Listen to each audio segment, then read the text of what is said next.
ಯಾಕೋ ಮೇಡಮ್ ಅವರು ಹನುಮಂತನ ಭಕ್ತಿ ಥರ ಮುಖ ಉಪ್ಪಂತ ಮಾಡ್ಕೊಂಡು ಕೂತಿದ್ದಾರೆ. ಏನೋ ಆಂಜನೇಯನ ಹತ್ರ ಏನಾದರೂ ಹರಕೆ ಹೊತ್ಕೊಂಡಿದ್ದೀರಾ? ನಿಮಗೆ ನಾನು ನೋಡಿದ್ರೆ ತಮಾಷೆ ಅನಿಸ್ತಿದ್ಯಾ? ಇಲ್ಲಪ್ಪ, ನೀವೇ ತಾನೇ ಹೇಳ್ತಾ ಇದ್ದಿದ್ದು ಏನೇ ಜೀವನದಲ್ಲಿ ನಡೀತಾ ಇದ್ರು ನಗ್ನಗ್ತಾ ಇರಬೇಕು ಅಂತ. ಇವಾಗ ನೀವೇ ಕೂತಿದ್ದೀರಲ್ಲ, ಅಂಥದ್ದು ಏನಾಯ್ತು ಹೇಳಿ.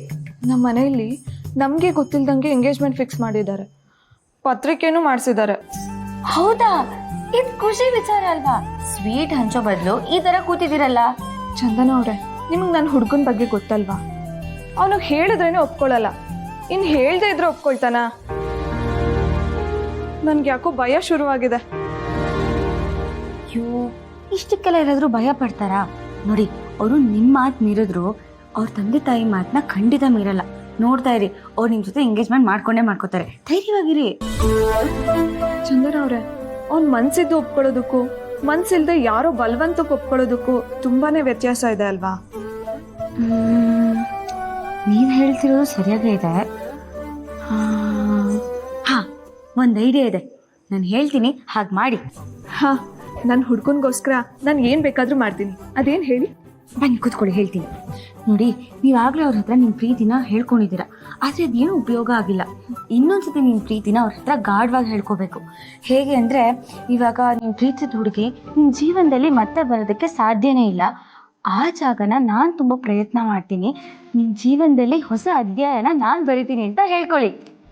ಹಾಂ, ಆದರೂ ಅವ್ನು ಒಪ್ಕೊಳ್ಳಿಲ್ಲ ಅಂದರೆ?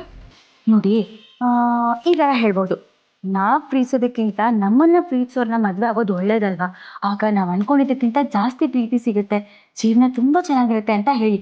ಆಗ ನೋಡ್ತಾ ಇರಿ, ಖಂಡಿತ ನಿಮ್ಮ ಪ್ರೀತಿನ ಅವ್ರು ಒಪ್ಕೋತಾರೆ. ಇದೊಂಥರ ಚೆನ್ನಾಗಿದೆ, ಒಳ್ಳೆ ಐಡಿಯಾ ಕೊಟ್ರಿ ಚಂದನ ಅವರೇ. ನಾನು ಈ ಪ್ರಯತ್ನ ಮಾಡೇ ಮಾಡ್ತೀನಿ. ಐಡಿಯಾ ಏನೋ ಚೆನ್ನಾಗಿರುತ್ತೆ, ಆದರೆ ಐಡಿಯಾನ ಹೇಗೆ ಉಪಯೋಗಿಸ್ಕೋತೀರಾ ಅನ್ನೋದ್ರ ಮೇಲೆ ಅದು ಸಕ್ಸಸ್ ಆಗುತ್ತಾ ಫೇಲ್ಯೂರ್ ಆಗುತ್ತಾ ಅಂತ ಗೊತ್ತಾಗುತ್ತೆ. ಈ ತನುಗೆ ಸೋಲು ಅನ್ನೋದೇ ಗೊತ್ತಿಲ್ಲ. ನಿಮ್ಮ ಐಡಿಯಾನ ಬಳಸ್ಕೊಂಡು ನನ್ನ ಪ್ರೀತಿನ ಗೆದ್ದೇ ಗೆಲ್ತೀನಿ. All the best. Thank you.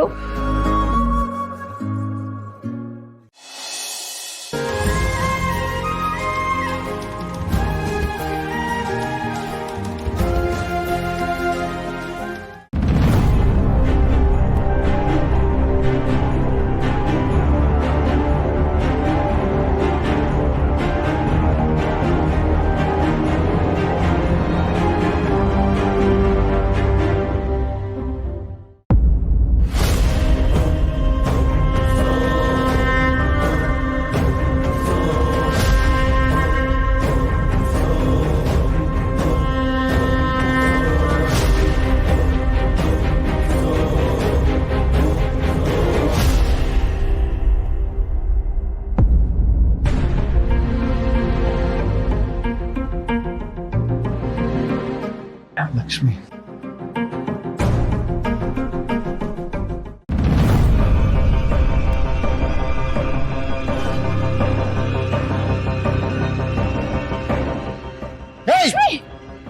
Lakshmi,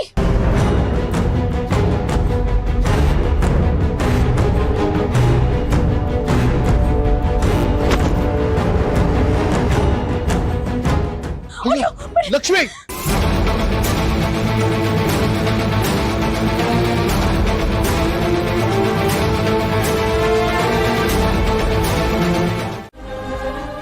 Lalitha, ನಾವು ಬಂದ ಗಳಿಗೆನೆ ಚೆನ್ನಾಗಿಲ್ಲ ಅನ್ಸುತ್ತೆ.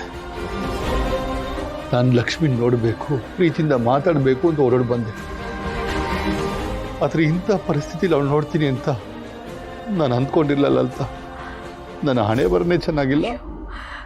ಯಾಕ್ರಿ ಹೀಗೆಲ್ಲ ಮಾತಾಡ್ತೀರಾ ನೀವು? ಏನೋ ಕೆಟ್ಟಗಳಿಗೆ ಆಗೋಯ್ತು.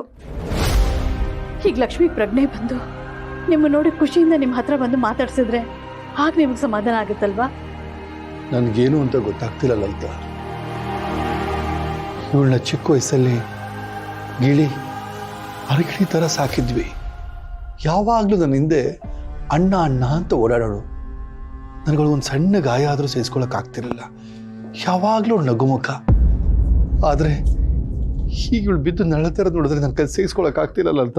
ಅಲ್ಲರಿ, ತಂಗಿ ಮೇಲೆ ಇಷ್ಟೊಂದು ಪ್ರೀತಿ ಇಟ್ಕೊಂಡು ಯಾಕ್ರಿ ಇಷ್ಟು ವರ್ಷದಿಂದ ಅವಳಿಂದ ದೂರ ಇದ್ರಿ? ಅವಳ ಹೆಸರು ಎತ್ತಿದ್ರೇನೆ ಸಾಕು ಎಷ್ಟು ಕೋಪ ಮಾಡ್ಕೋತಾ ಇದ್ರಿ.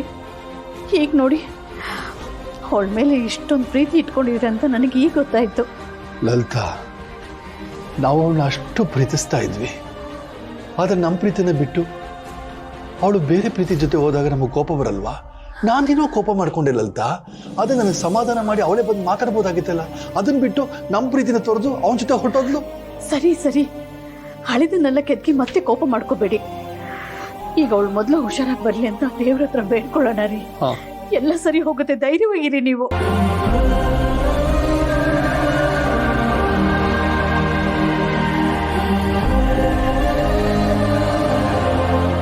ಏನ್ ತೊಂದ್ರೆ ಇಲ್ಲ. ಯಾರವರು? ಆ ಹುಡುಗ ನಮ್ ಲಕ್ಷ್ಮಿ ಮಗ ರೀ.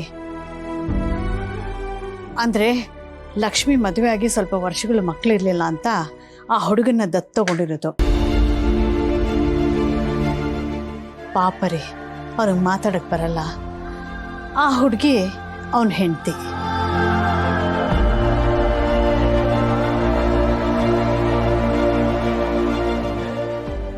ನನ್ನ ತಂಗಿ ತಾನೇ ಕಷ್ಟದಲ್ಲಿದ್ರು ಮಾತು ಬರ್ದಿರೋ ಒಂದು ಅನಾಥ ಮಗುನ ದೊಡ್ಡ ತಗೊಂಡು ಸಾಕಿದ್ದಾಳೆ. ಎಂಥ ದೊಡ್ಡ ಗುಣ ಅಲ್ವಾ ಅವ್ರದ್ದು. ಲಲಿತಾ, ಡಾಕ್ಟ್ರಿನೇನೋ ಬರ್ತಾರಂತೆ, ಮಾತಾಡ್ಕೊಂಡು ಹೊರಡೋಣ. ಸರಿ ರೀ.